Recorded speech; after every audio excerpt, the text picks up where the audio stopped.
এগৰাকী মহিলা আছিল। তেওঁ ভগৱান শ্ৰীকৃষ্ণৰ পৰম ভক্ত আছিল। দিন ৰাতি ভগৱানৰ নাম স্মৰণ কৰিছিল। এদিন তেওঁৰ 8 বছৰীয়া ল'ৰাটো ঘৰৰ ছাদৰ পৰা তলৰ চোতালত পৰি গৈছিল। নিজৰ ল'ৰাটো তেজেৰে লুতুৰি পুতুৰি দেখি মহিলাগৰাকী মূৰ্ছাত যোৱাৰ দৰে হ'ল। তথাপিও মহিলাগৰাকীয়ে সাহস কৰি কোচত লৈ ল'ৰাটোক হস্পিটালৰ দিশে দৌৰিবলৈ ধৰিলে।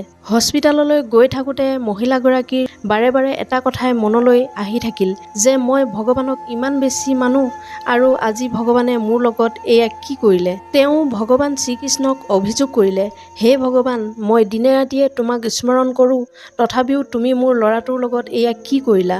মহিলাগৰাকীয়ে অলপ দূৰ গৈয়ে হস্পিটাল পালে। ডাক্তৰে তৎক্ষণাত চিকিৎসা আৰম্ভ কৰিলে আৰু মহিলাগৰাকীক সান্তনা দিলে যে বেছি আঘাত পোৱা নাই আৰু সোনকালে তেওঁ সন্তান সুস্থ হৈ যাব। দৰৱ দি ডাক্তৰে ঘৰলৈ পঠিয়াই দিলে। কিন্তু যিহেতু মাকৰ অন্তৰ, সেয়েহে বাৰে বাৰে একেটা ঘটনাকে মহিলাগৰাকীৰ মনলৈ আহি থাকিল আৰু কান্দি কান্দি একেটা কথাকে ভাবি থাকিল, ভগৱানে কিয় মোৰ লগত এনে কৰিলে, ভগৱানে সেই সময়ত মোৰ ল'ৰাৰ লগ কিয় নিদিলে, ভগৱানে মোৰ ল'ৰাক ৰক্ষা নকৰিলে কিয়। এই প্ৰশ্নৰ মহিলাগৰাকী মনলৈ বাৰে বাৰে আহি থাকিল।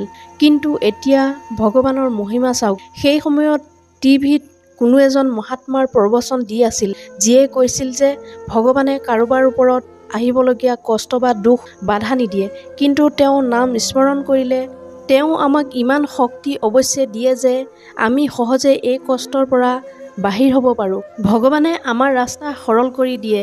সেয়েহে ভগৱানৰ নাম স্মৰণ কৰি থাকিব লাগে। সেই মহিলাগৰাকীয়ে এই কথাখিনি শুনাৰ লগে লগেই সেইদিনাৰ সমগ্ৰ ঘটনা তেওঁৰ চকুত ভাহি আহিল।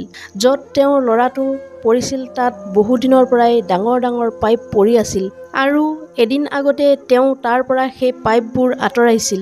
এইটো ভাবি তেওঁৰ মনটো অলপ পাতল হ'ল যে যদি সেই পাইপবোৰ এতিয়াও তাত পৰি থাকিলেহেঁতেন তেন্তে তেওঁৰ ল'ৰাটো আৰু কিমান বেছি আঘাত পালেহেঁতেন। তেনেতে তেওঁৰ হাতখন নিজৰ পেটলৈ গ'ল আৰু মনত পৰিল যে অলপ দিনৰ আগতেতো তেওঁৰ পেটৰ অপাৰেশ্যন হৈছিল। তেওঁতো এটা বাল্টিও উঠাব নোৱাৰিছিল, কিন্তু 20-22 কেজি নিজৰ ল'ৰাটোক কোচত উঠাই আধা কিলোমিটাৰ মান দৌৰি গৈ ডাক্তৰৰ ক্লিনিক তেওঁ কেনেকৈ গ'ল, ইমান শক্তি আৰু সাহস তেওঁৰ গালৈ কেনেকৈ আহিল। তেওঁ এইটো অনুভৱ হয় যে এইটো অৱশ্যে তেওঁৰ ভগৱান শ্ৰীকৃষ্ণৰ কৃপা হয়।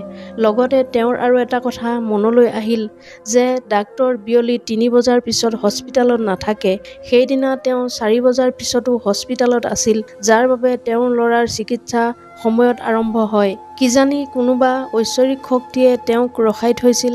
এই সকলো ঘটনা মনলৈ অহাৰ পিছত তেওঁ মনৰ পৰা সকলো সংশয় নোহোৱা হ'ল আৰু সোনকালে গৈ ঘৰৰ মন্দিৰত ভগৱান শ্ৰীকৃষ্ণৰ আগত সেৱা জনালে আৰু ক'লে যে ভগৱান, মোৰ পুত্ৰক ৰক্ষা কৰাৰ বাবে তোমাক ধন্যবাদ জনাইছোঁ।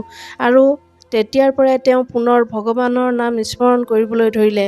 দৰ্শকসকল, জীৱনলৈ যেতিয়া কোনো দুখ কষ্ট বা সমস্যা আহে তেতিয়া ভগৱানৰ প্ৰতি বিশ্বাস কেতিয়াও কম নকৰিব, কাৰণ ভগৱানে কেতিয়াও আমাৰ কষ্ট সমস্যা তুৰন্তে দূৰ নকৰে। তেওঁ আমাক সেই শক্তি দিয়ে যাৰ দ্বাৰা আমি আমাৰ সমস্যাৰ সন্মুখীন হ'ব পাৰোঁ। তেওঁ আমাৰ সাহস হৈ সদায় আমাৰ লগত থাকে, পদে পদে অনুভৱ কৰায় যে তুমি ভয় নকৰিবা, মই তোমাৰ লগত আছোঁ। ভগৱানে কয়, উদাস নহবা, মই তোমাৰ লগত আছোঁ, সন্মুখত নহয় আশে পাশে আছোঁ। চকু বন্ধ কৰা আৰু অন্তৰৰ পৰা মনত পেলোৱা, মই অন্য বেলেগ নহয়, তোমাৰেই বিশ্বাস হয়। এনেধৰণৰ মটিভেশ্যনেল ভিডিঅ' পাই থাকিবলৈ মোৰ চেনেলটো ছাবস্ক্ৰাইব কৰি ৰাখিবলৈ নাপাহৰিব। পুনৰ অন্য এটা ভিডিঅ'ৰ সৈতে লগ পোৱাৰ প্ৰতিশ্ৰুতিৰে আজিৰ এই খণ্ডটোৰ পৰা বিদায় লৈছোঁ। ধন্যবাদ।